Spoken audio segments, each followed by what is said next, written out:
И сега ластовичките се враќаат после долго време и гледат дека некој им го зел домот и еве што се случува. Откако увидува дека врабецот нема намера да се исели од нивниот дом, ластовичките одлетаа. Помислив дека ја напуштија нашата стреја, незадоволни што не сме им го чувале домот од натрапници. По кратко време се вратија. Во своите клунчиња носеа кал и сламки. Калта и сламките ги редеа на старото гнездо, токму пред очите на натрапникот, кој секогаш кога ќе му се приближеа го ширеше клунот и нервозно џвакаше. Ред кал, ред сламки и просторот пред врабецот се затвараше. Му го одзедоа небото и светлината на врабецот и врабецот остана за секогаш зазиден во гнездото што сакаше да го присвои. Кога сосема го затворија, започнаа да градат ново гнездо. Па сега оставам на вас со вашата фантазија всушност да се преиспитаме малку, нели, јас и вие, колку тоа натрапници околу нас има, а овој расказ е раскажан од перспектива на дете, значи од позиција на дете, ова го раскажува нараторот дете. Секој детал во оваа книга е измерен. Никаде немате залудно изфрлени, или во литературата тоа се вика залудно испукани куршуми, значи никаде не го среќавате тоа. Секој детал има свое место. Богата колоритност во расказите, и интериерно и екстериерно расказите се онака шарени, обоени.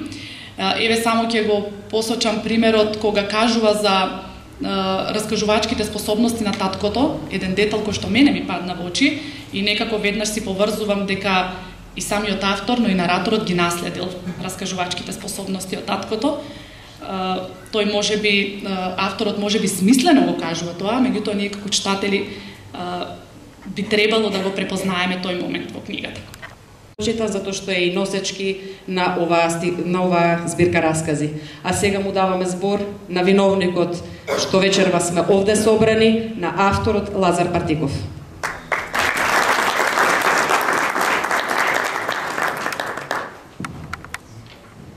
Морам да читам, бидејќи сум возбуден видно. Среќен сум што расказите од циклусот Пород на моето детство завршија во книга и го најдоа патот до читателите. Сега јунаците од расказите го започнуваат својот живот и се надевам дека ќе ме надживеат. И среќата, и тагата убаво е која ќе се споделат. А вие вечера дојдовте и со своето присуство ја збогативте и чинот го направивте уште посвечен. Ви благодарам што издвоивте дел од своето драгоцено време за да присуствувате на овој чин. Овој миг го користам и јавно да и се заблагодарам на Ана Витанова-Рингачева за прекрасната рецензија која ја пишуваше во моменти кога беше зафатена со собствената промоција. На Наташа Василевска-Трајчевска, што ја водеше вечерашната програма и со своето читање му даа душа на расказот и јас го видов Тито. На Марија Тамелкова, што ви го долови срам, и сите вас ве натера да се вратите во своето детство и да се пронајдете себе си. На младиот Ангел Запров, што со еден збор прифати да учествува вечерва и ја оживеа лајка.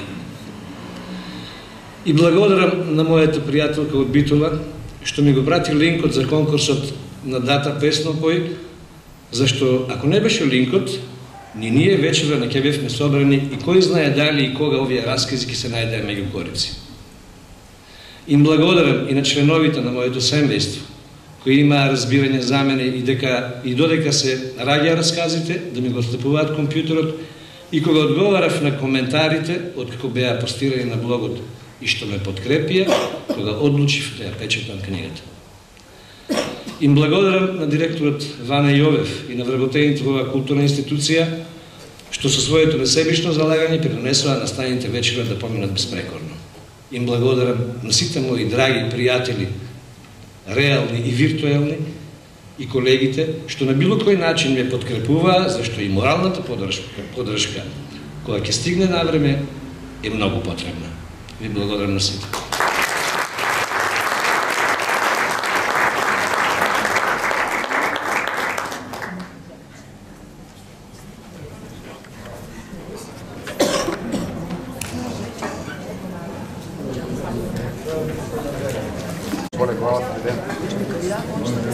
Я сам реагирам.